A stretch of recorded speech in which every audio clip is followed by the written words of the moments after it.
राधा माधव राधे।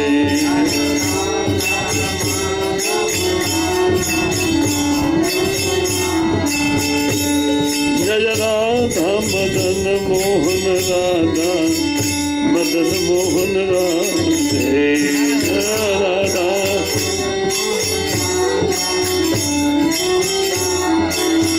हरि बोल हरि बोल हरि बोल हरि बोल गौर हरि बोल हरि बोल। जय जय प्रभुपाद प्रभुपाद प्रभुपाद प्रभुपाद जय जय प्रभु।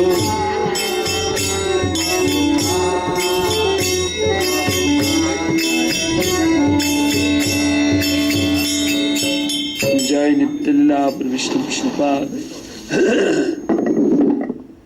परिव्राजकाचार्य महेंद्र सत्तर शत श्रीमद वज्रनाथ भक्ति वेदांत स्वामी शिल प्रभुपाद महाराज की जय। अनंत कोटि वैष्णव वृंद की जय।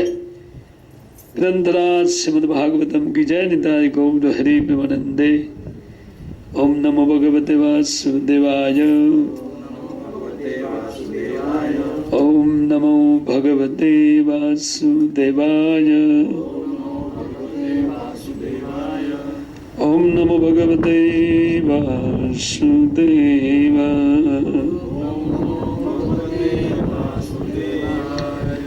नारायणं नमस्कृत्य नरं चैव नरोत्तमं देवीं सरस्वतीं व्यासं ततो जयमुदीरये। नष्टप्रायेषु भद्रेषु नित्यं भागवत सेवया भगवतीरुत्तम श्लोके भक्तिर्भवति नैष्ठिकी। श्रीमद् भागवतम क्रम के अनुसार हमारी कथा के अनुसार ये पंचम स्कंद के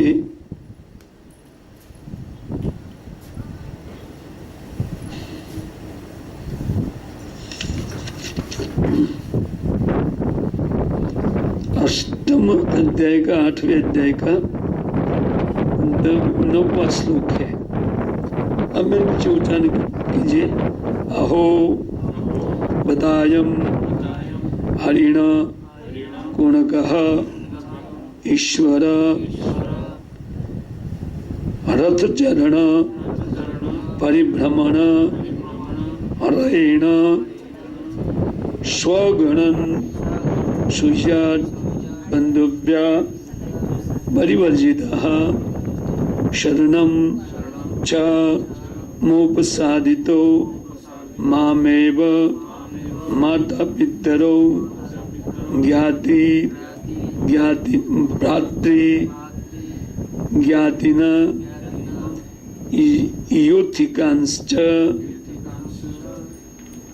एवोपेयाय नान्यं कश्चन वेद मयि अतिविश्रब्ध च अतः एव मया मत्परायणस्य पोषण पालन प्रीणन लालन अनुसूयना अनुष्ठेयं सदन्यो उपेक्षादो दोष विदुषा। अहो बतायम हरिण गुणकः कृपण ईश्वर रथचरण परिभ्रमणेन अरयेण अश्वगण सुयत बंधुभ्य परिवर्जित शरणं च मो उपसादितो मामेव माता पितरो भ्रातृज्ञातिन योथिकांश्चैव उपेयाय नान्यं कश्चन वेद मयि अतिविश्रब्धश्चात एव मया मत्परायणस्य पोषण पालन पीड़न लालन अनुसूया अनुष्ठेयम शरण्योपेक्षा दोष विदुषा। तो श्री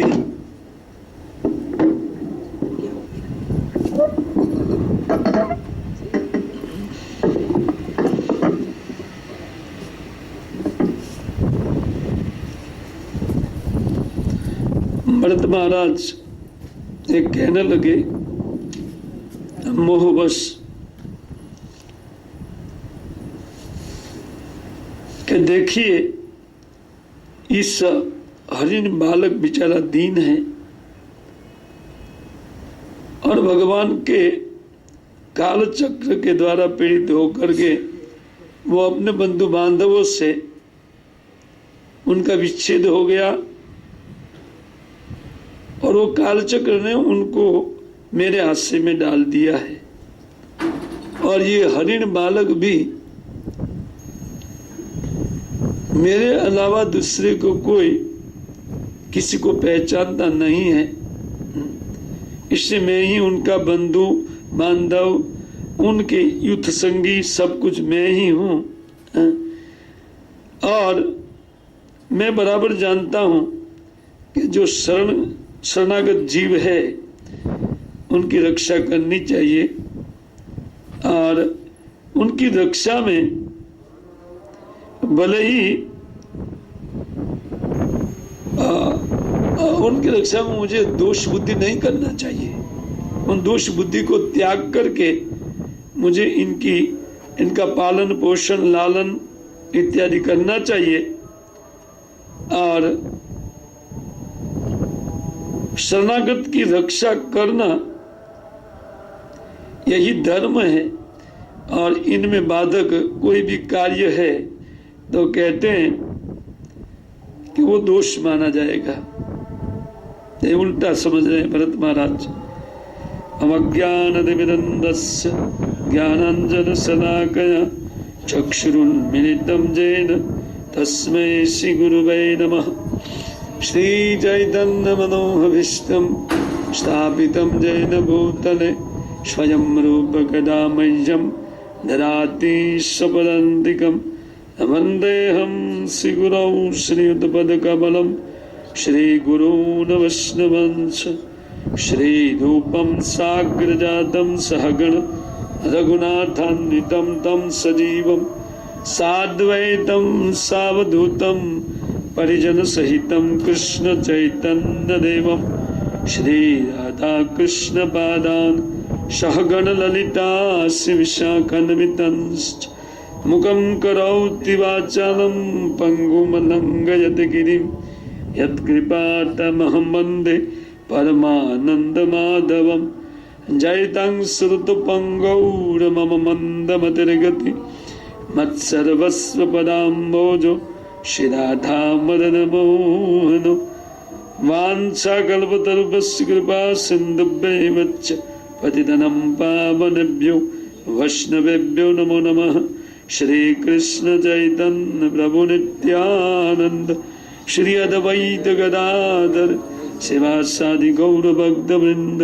हरे कृष्ण कृष्ण कृष्ण हरे हरे, हरे राम राम राम हरे हरे। हरे कृष्ण। तो भगवत कृपा से हम लोग श्रीमद् भागवतम जैसे महान ग्रंथ का पाठ कर रहे हैं। सुनिश्चित रूप से उसमें एक महान साधु की कृपा है। श्रील प्रभुपाद महाराज हमारी संस्था के संस्थापक आचार्य, तो उनकी भी महती कृपा के कारण इन कलयुग के समय में शास्त्र के सार रूप इस श्रीमद् भागवतम का पाठ अपने उन परम श्रेय को ध्यान में रख करके उनका पाठ करना, ये वस्तुतः बहुत बड़े भाग्य की बात है। पूर्व जन्मकृत किसी अज्ञात सुकृति के कारण अर्थात पूर्व जन्म में की हुई कुछ भक्ति परक सेवा के कारण ऐसा भाग्योदय जीव का होता है, ऐसे भाग्य का उदय होता है। बाकी कोई पुण्य की राशि पर इस प्रकार का भाग्य प्राप्त होना असंभव है। कोई कितना भी बड़ा पुण्य करे और पुण्य के फलस्वरूप उनको भागवत मिले, ये हो नहीं पाएगा। या तो भगवान की अहेतु की कृपा किस जीव के ऊपर है, अथवा पूर्व जन्म में कुछ अज्ञात सुकृति उत्पन्न हुई है। अज्ञात सुकृति का अर्थ होता है कि कभी कभार साधु लोग को खिलाते टाइम कोई भगवान के भक्त भी उनमें आ गया है और ये पता नहीं हम लोग को, लेकिन कोई भक्त ने अपने घर में खाना खा लिया है, इसको कहते हैं अज्ञात सुकृति। या सारे पेड़ पौधे को जल देते हुए तुलसी में भी जल दे दिया है, लेकिन पता नहीं कि ये तुलसी का पौधा है, लेकिन दे दिया है सब पौधे को देते हुए, इसको कहते हैं अज्ञात सुकृति। नहीं जान करके भी महा पुण्योदय भगवान के जनों के पोषण से मिलता है। अपने घर में खाना खिलाने से, तुलसी में जल देने से ये महाभाग्योदय उत्पन्न होता है। इसको अज्ञात सुकृति बोलते हैं, जिसके फलस्वरूप अथवा भगवान की कृपा से अथवा एक साधु की कृपा से, ये तीन महान सुकृति बताया गया है, जिसके फल पर श्रीमद् भागवतम के पाठ का अवसर प्राप्त होता है, अन्यथा नहीं होगा। ये समझना चाहिए। इसी को महाभाग्य संसार में बताते हैं, इससे बढ़कर कोई भाग्य नहीं है। तो जो कुछ भी हो, हमारा ये भाग्य उदय हुआ है कि हम लोग श्रील प्रभुपाद महाराज की कृपा से भागवत का पाठ करते हैं, और वो भी उस पाठ को अपना सर्वोपरि कल्याण को ध्यान में रखते हुए करते हैं। पाठ तो बहुत लोग भागवतम का करते हैं, जैसे भागवत कथाकार लोग उनका पाठ करते हैं, लेकिन उनके पीछे उनका उद्देश्य भिन्न रहता है। वो कुछ धन संपत्ति प्राप्ति के लिए उपाय स्वरूप वो भागवतम की कथा सीखे हैं और उन कथा को वो बोलते रहते हैं ताकि उनको अर्थ प्राप्त हो। लेकिन हम लोग जो यहाँ एकत्रित होकर के इन कथा का श्रवण करते हैं, उनमें उद्देश्य क्या है? आत्मकल्याण। तो सर्वोपरि आत्मकल्याण इस प्रकार का अवसर प्राप्त होने से, इस प्रकार श्रीमद् भागवतम का पाठ करने से उनको अति शीघ्र प्राप्त किया जा सकता है। अपने आत्मकल्याण को अति शीघ्र, बहुत जल्दी इससे प्राप्त किया जा सकता है। इसका अर्थ यह है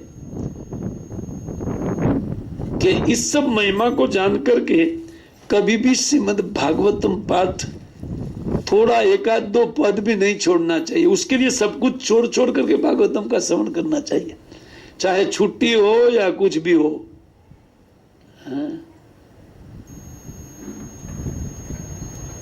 हाँ, क्योंकि अगर हम लोग इसके प्रति केयरफुल नहीं है, हो रहा है भागवत जाना है उधर डेली 7 बजे, उधर एक दिन लेट गए तो क्या हो गया, उसका अर्थ हम उनकी महिमा को नहीं समझते हैं। क्या महिमा है? क्योंकि गत कल सुना था, रोज सुनना है, पर ये क्या सुन रहे हैं तो उनकी थोड़ी महिमा देनी चाहिए। जब इतने काल सुनने पर भी माइंड ठीक नहीं रहता है और भागवत छोड़ करके इतर वस्तु में हमारा मन लगता है, तो महिमा गान करके उनको स्थिर किया जा सकता है। उपाय यही है। इसलिए तो हमारा सद्भाग्य है कि हम लोग इस महिमा को जानते हैं। तो हम लोग इस पाठ के अंतर्गत श्री भरत महाराज के चरित्र का गान करते हैं या उनका श्रवण करते हैं। उन श्रवण के अंतर्गत कल हम लोग देख रहे थे कि किस प्रकार भगवान में जिनकी एकांती की मति लग गई थी, और भगवत भक्ति के कारण जिनका हृदय सराबोर हो रहा था, वही भरत महाराज एक दिन गायत्री करने के समय उन हरिण के बच्चे जो छलांग लगाती हुई हरणी से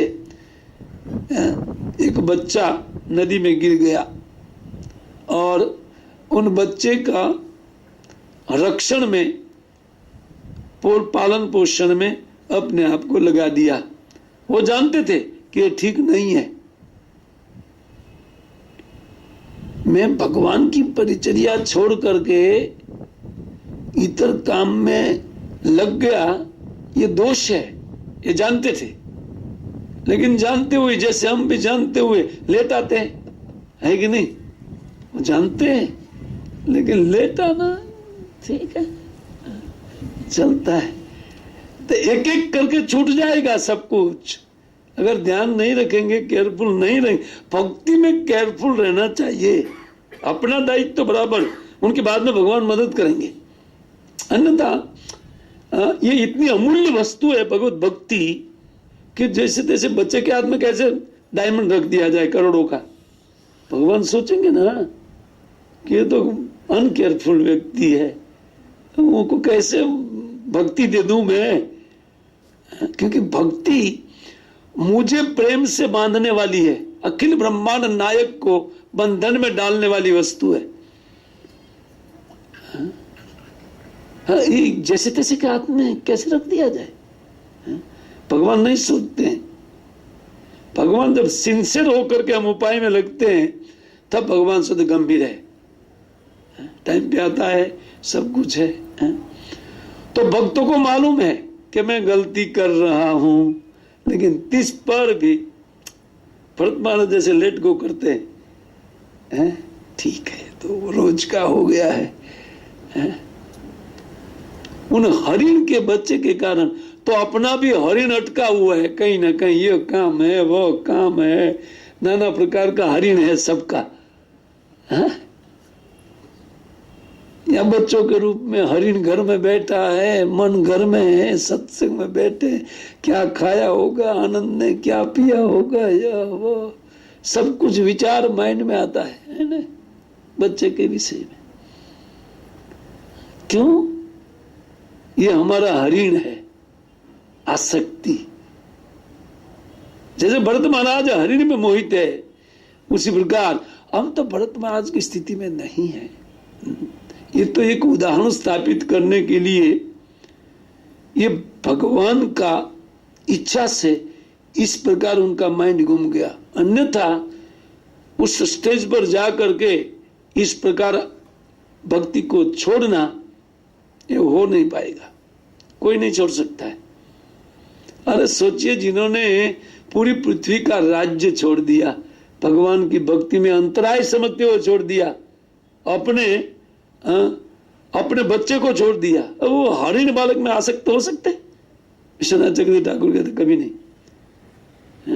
उनकी यह आसक्ति लोगों को शिक्षा देने के लिए है कि जो भक्ति करने वाले लोग हैं उनको भक्ति को एक अमूल्य वस्तु समझ करके ग्रहण करना होगा। इसको केयरफुल करने के लिए ये उपाख्यान इसमें है और कई कारण है। भगवान भक्त वत्सल होने के कारण श्री भरत महाराज की भक्ति को और गाढ़ा करने के लिए सोच रहे थे,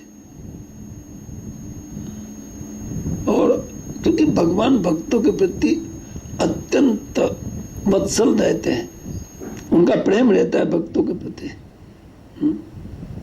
एक आध दो जीवन भले भटक जाए, लेकिन तब पता चलेगा कि भक्ति की महिमा क्या है। नहीं, पर हम लोग को ये विचार नहीं करना चाहिए एक आध दो जीवन, क्योंकि हम उस स्थिति में नहीं है। भरत महाराज उस स्थिति तक पहुंच गए थे, भाव भक्ति तक पहुंचे हुए महात्मा थे, और हमारा तो ठिकाना भी नहीं है, इसलिए केयरफुल रहना चाहिए। हमारा तो कोई ठिकाना नहीं है इस विषय में, न तो इतनी गंभीरता आई है भक्ति में, कुछ नहीं है। इतने गंभीर व्यक्ति भी उनकी भक्ति में भी अंतराय आता है, रुक जाती है। अंतराय का अर्थ रुक जाना। उनकी भक्ति भी रुक गई। देखिए, तो उन हरिण बालक में उनका आसक्ति बढ़ने लगा और उनका ध्यान उन हरिण बालक के पोषण में, उनको लालन करने में, उनका पालन करने में, उनके अनेक प्रकार से रक्षा करने में उनका समय बीतने लगा। और उनको पता था कि ये मैं गलत कर रहा हूं, ठीक नहीं है। भगवान की परिचर्या छोड़ना एक हरिण बालक के लिए ये उचित नहीं है, वो जानते थे। इसीलिए ये श्लोक में वो कुछ बोलते हैं, अहो बताए अयम हरिण कुणक कृपण, बोलते बताइए। तो ये बेचारा हरिण का बालक मेरे सामने पानी में गिरा था और उनकी एक अकेली माँ अपने चूमते और उनके पति से बिखरी हुई हरिणी थी, अलग हुई हरिणी थी, पानी पी रही थी और सिंह दहाड़ा और छलांग लगा करके उछली, उसमें बच्चा मेरे सामने गिर गया उनकी योनि से निर्गत और जल में गिर गया। ये तो मेरे सामने की घटना है। इसलिए कहते हैं कि ये दीन बेचारा हरिण का बालक, लेकिन ईश्वर रथ चरण परिभ्रमण, क्या किया जाए, काल के वेग ने, ईश्वर का रथ का चक्का काल है, ऐसा बोल रहे हैं। ये काल सबको इधर से उधर फेंकता है, एक परिवार से दूसरे परिवार, दूसरे से तीसरे में। काल से जन्म होता है ना, टाइम। ये टाइम ही हमारा जन्म का कारण है और टाइम ही हमारी मृत्यु का कारण है। कौन कारण है? और एक परिवार से दूसरे परिवार में हम लोग निस्सहाय की तरह फेंके जाते हैं। कोई कहां से आया है, आ गया नया एक बच्चा, तो वो काल के वेग से आता है ना। तो ये कह रहे हैं कि देखिए, ये तो काल के वेग के कारण ये बेचारा दीनहीन बच्चा, माताहीन, संबंधीहीन, तो ये बच्चा तो इन काल ने मेरे आश्रय में डाल दिया है।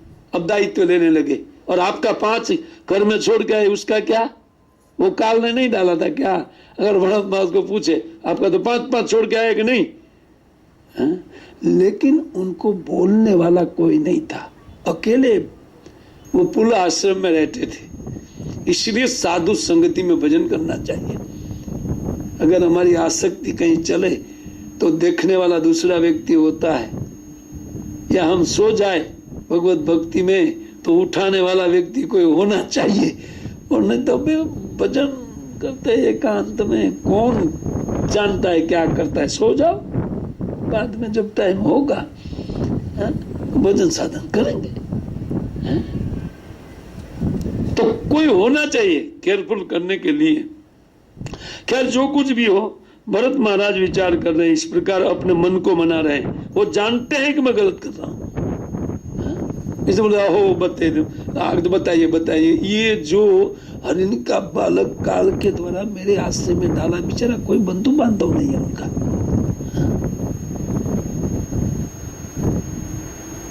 और वो भी मेरे पर विश्वास करके मेरे पास रहता है। इस श्लोक में बता रहे हैं। तो कहते हैं, स्व गण सुयत बंधुप्य परिवर्जित शरणम य मोह उपसादितो, वो मेरे शरण में डाल दिए गए। माँ में वो मात्रो पित्रो, और मुझे ही वो माता पिता ज्ञाति बंधु और मुझे ही उनका युद्ध का संगी समझ रहे हैं। काहे को आपको समझने के लिए, आप मनुष्य है और वो हरिण है, कल भाग जाएगा। और रो उनके लिए। फिर देखिए भरत महाराज का समझ, ये आसक्ति के कारण भरत महाराज समझ रहे। बाकी उनका क्या दायित्व, उनको बचा दिया, स्नान करा करके उनको थोड़ा पानी में नहला करके बाहर छोड़ देना चाहिए। जाओ चरो घास, हमको अपना कार्य करना है। हम कितने का पालन करेंगे? पूरी पृथ्वी का मैं पालन करा, उनको छोड़ करके भगवान के लिए उन सबको छोड़ दिया। अब तुम का क्यों पालन करूंगा तुम्हारा? हाँ, ये सोचना चाहिए था। लेकिन आसक्ति इतनी बन गई उन हरिण पर, वो दैव है, वो भगवान की इच्छा से हुई है। और कुछ आचार्य उनको दैव प्रारब्ध बोल रहे हैं, वो हम आगे के श्लोक में देखेंगे। जो कुछ भी है वो चक्रवर्ती ठाकुर बहुत बढ़िया से लिखे इस घटना को। तो वो कहते हैं कि देखिए, वो बेचारा मुझे ही माता पिता, मुझे ही भ्राती बंधु इत्यादि समझ रहे हैं, और नायम कच्चन वेद, मेरे अलावा वो किसी को जानता नहीं है। भरत महाराज ने देखा कि जन्म मेरे सामने हुआ और माँ तो मर गई, और किसको जानेगा, बंधु बांधव तो कोई थे नहीं। इसलिए वो कह रहे हैं कि देखिए, ये मेरे अलावा किसी को नहीं जानते हैं। अतएव मया मत परायण सब, इसीलिए मेरे द्वारा मेरा कर्तव्य क्या है, उनका पालन पोषण लालन प्रेरणन सब कुछ मुझे करना चाहिए। और इसके लिए बड़े ही मेरे सबसे बड़े स्वार्थ की हानि हो। अर्धन चक्रवर्ती ठाकुर बोलते यही आपका स्वार्थ है क्या? आप तो सब कुछ स्वार्थ छोड़ करके परमार्थ के लिए आए थे ना। लेकिन जीव की जो आसक्ति है उनका प्रदर्शन भरत महाराज कर रहे हैं। कहते हैं कि शरण उपेक्षा दोष विदुष, मुझे ये दोष बुद्धि नहीं करना चाहिए कि मेरे परमार्थ से मैं च्युत हो रहा हूं। इस दोष बुद्धि को त्याग करके मुझे इनका पालन करना चाहिए, अपना दायित्व समझने लगे। जबरदस्ती वाला मामला है कि नहीं? कहीं जाके हरिण का बच्चा और उनमें आसक्ति, अपना 5-5 छोड़ करके आए और इसमें वो आसक्त हो गए। अतः कहते हैं कि नुनी आर्या, और वो अपने मन को तसल्ली दे रहा है इस श्लोकों से कि वस्तुतः जो सज्जन लोग होते हैं, जिनका चित्त शांत हो गया है, तो ऐसे साधुगण इन दिन वत्सल होते हैं। दिन लोग के ऊपर कृपा करना उनका कार्य होता है। तो कहते हैं एवं विदार्थे स्वार्थान अपि गुरुतरो अनुपेक्ष, और उनके लिए बड़े बड़े स्वार्थ को लोग छोड़ देते हैं। जो शरणागत की रक्षा करना यही तो कर्तव्य होता है। और मैं तो एक राजा रहा था, ये सब कुछ मैं जानता हूं कि शरणागत की कैसे रक्षा की जाती है। अरे शरण में आए उस उन बाज पक्षी के बताने के लिए उन कबूतर के अपना उनके बराबर मट्टी डालते हुए अपना शरीर तक दे दिया और अपना छिरछेद करने के लिए शिवी महाराज तैयार हो गए शरणागत की रक्षा के लिए। तो मेरे शरण में बेचारा काल ने डाल दिया है। तो ठीक है, आपको हरण का बच्चा बोला था कि मुझे शरण में रखिए, मेरे पीछे पालू आ रहा है, बाघ आ रहा है, कोई नहीं। ये समझ रहे हैं कि देखिए ये तो मैच होता है। बड़े बड़े लोग ने अपने जीवन में आचरण करके दिखाया है, सत्पुरुषों ने भी, कि शरणागत जीव की रक्षा करनी चाहिए। अभी भरत महाराज सब उदाहरण उल्टा उदाहरण देते हैं ना। ऐसे उल्टा उदाहरण भी कभी कभी हम लोग ले करके आसक्त होते रहते हैं संसार में। ये तो मेरा कर्तव्य, ये है, वो है, इस प्रकार हम लोग आसक्त होते रहते हैं। और उदाहरण दे दे करके ऐसे उदाहरण दे रहे हैं। कहते कृति इति कृता अनुसंग आसन। सुखदेव गोस्वामी पाद कहते हैं कि इस प्रकार उन दृढ़ आसक्ति उनके हृदय में उन हरिणी के प्रति हो गई। अतकृत संग आसन शयन अटन स्नान आदिशु सह मृग जहुना स्नेह बद्ध हृदय आसित। उस प्रकार भरत महाराज अभी उनके साथ आसक्ति होने के कारण वो हमेशा उनके विचार में उनका मन, उनका हृदय उनके स्नेह से बंध गया। वो